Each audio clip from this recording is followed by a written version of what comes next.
Hello and welcome your nines to Monday's session. Hopefully exercise 3B went well. If you haven't done 3B, please do that before 3C because exercise 3C is exactly exercise 3A and B combined but put into worded problems. So whenever you do a worded problem, the key thing is to underline the critical detail. And so some of these questions are going to be pretty wordy, but if you break it down, it's quite straightforward. So we've only got one example to do today, and it's looking at two buildings that are 25 meters apart. All right, so that 25 meters apart is the 25 there, and a cable links the tops of the two buildings. What we need to do is find the length of the cable. If the buildings are 50 meters in height and 80 meters in height, well, obviously the shorter one will be 50 meters and the taller one will be 80 meters.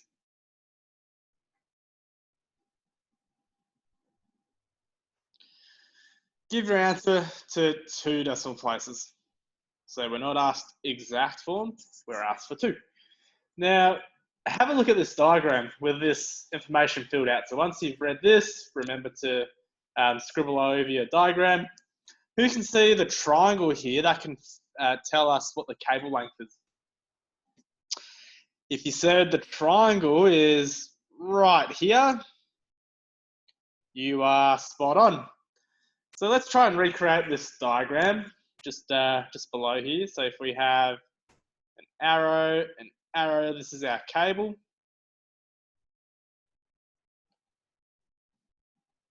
That is probably going to trigger people, but don't care. This is our red line that we drew. And then this is part of the building. Who can tell me what this red line is in terms of width?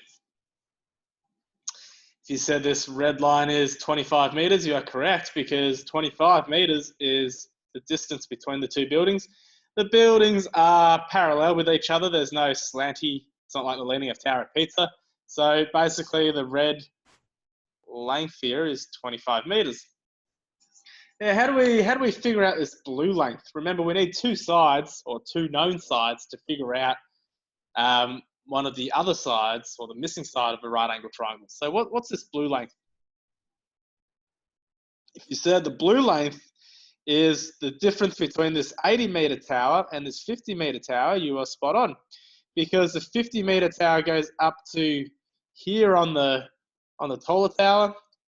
So if the taller tower is 80 meters, how much further do we need to go to get to 80? So if this is 50, to get to 80 from here is another 30 meters.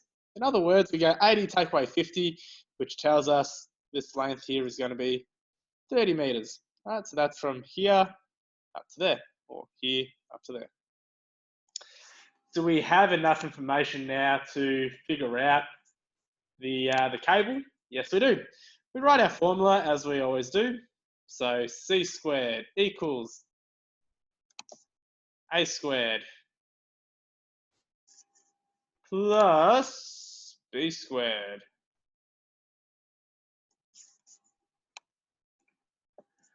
And so what's our c squared? Is c squared the longest here? Is it the hypotenuse?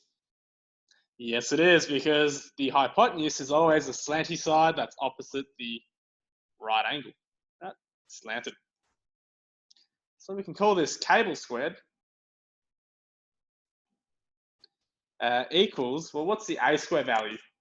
Well, I've even color coordinated for you guys. So the a square value is 25 now, so 25 squared.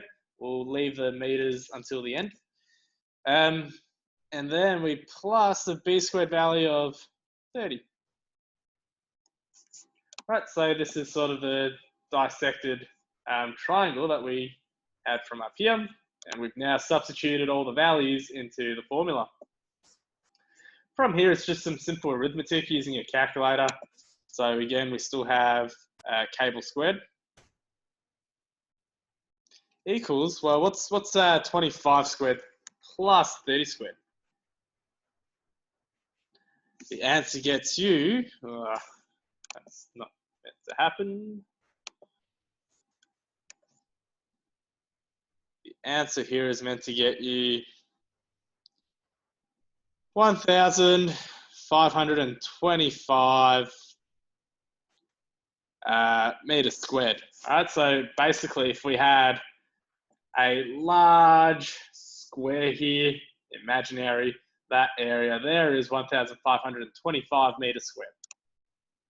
So we know the cable length isn't 1,525 meters because if you have 30 meters here, 25 meters there, that cable would go off the page. So what do we have to do? And you notice on the left, it's cable squared. How do we get rid of this square? Well, if you recall from previous exercises in 3A and 3B, what you have to do is you take this square and you square root the other side. So chuck it to the other side and it turns into a square root. Back to linear equation days. Again, if you want to see the proof, please email me. I'm happy to explain it, but just for simplicity's sake, it's better just to go with the chuck example for now. And so you input square root 1,525 into your calculator, and what you get is 39.05 meters. All right, because remember we were dealing with meters. So the cable length is 39.05 meters. Right, so in the old textbook, can you please have a go at questions 2, 3, 4, 5, and 6 in the new textbook? That's exercise 3C. In the new textbook, please do 1, 2, 3, 4, and 5. Thanks, everyone.